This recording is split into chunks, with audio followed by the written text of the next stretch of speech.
Hyderabad parliament సభ్యులు మీ అభిమాన నాయకుడు అసదుద్దీన్ ఓవైసీ గారు,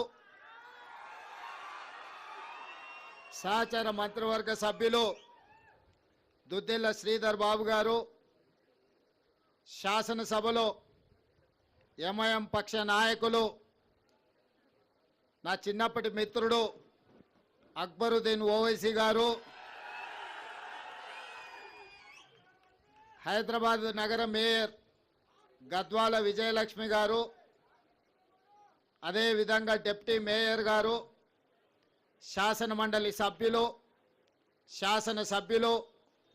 హైదరాబాద్ నగర కార్పొరేటర్లు, కార్పొరేషన్ చైర్మన్లు,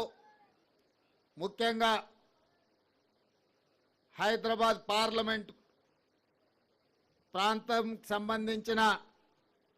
వేలాది మంది యువకులు ఈరోజు ఈ ఫ్లైఓవర్ ప్రారంభోత్సవ కార్యక్రమంలో పాల్గొని ప్రభుత్వం చేస్తున్న అభివృద్ధికి అండగా నిలబడ్డందుకు మీకు అందరికీ మనస్ఫూర్తిగా ధన్యవాదాలు. మిత్రులారా, 2005 నుంచి 2009 లోపల ఆనాడు డాక్టర్ వైఎస్ రాజశేఖర రెడ్డి గారు ముఖ్యమంత్రి ఉన్నప్పుడు 11.5 కిలోమీటర్ల మొత్తం ఉమ్మడి రాష్ట్రంలోని అతిపెద్ద ఫ్లైఓవర్ పివి నరసింహారావు గారి ఫ్లైఓవర్ ఆనాడు మనం నిర్మించుకోవడం జరిగింది. మళ్ళీ ఈరోజు కాంగ్రెస్ పార్టీ అధికారంలోకి వచ్చిన తర్వాతనే 4 కిలోమీటర్లు పైగా రెండవ అతి పొడవైన ఫ్లైఓవర్ ఈరోజు జూ పార్క్ దగ్గర ఆరాంఘర్ ఫ్లైఓవర్ని మనం నిర్మించుకొని మనకు మనమే పోటీ అని ఈరోజు నిరూపించుకోవడం జరిగింది. ఇవాళ హైదరాబాదు నగర అభివృద్ధి మన తెలంగాణ అభివృద్ధి. ఈ హైదరాబాదు నగర అభివృద్ధి కోసం మన ప్రభుత్వం వచ్చినప్పటి నుండి ప్రణాళికలు చేసి ప్రణాళికలలో భాగంగా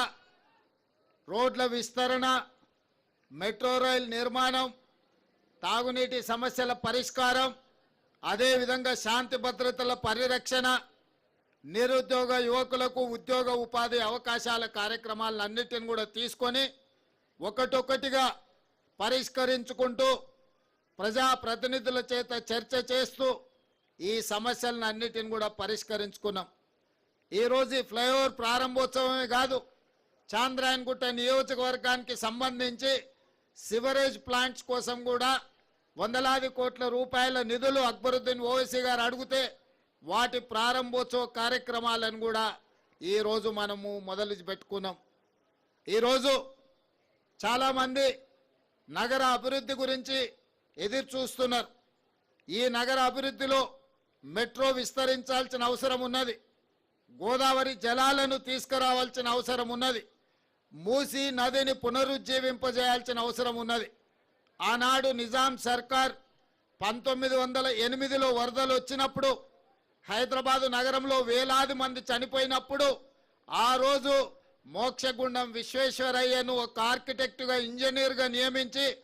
ఉస్మాన్ సాగర్, హిమాయత్ సాగర్ను నిర్మించడమే కాకుండా వకారాబాద్ నుంచి వచ్చే మూసా, ఈసా నదుల యొక్క వరదల్ని నియంత్రించి హైదరాబాద్ నగరానికి తాగునీటి సమస్యను పరిష్కరించడమే కాకుండా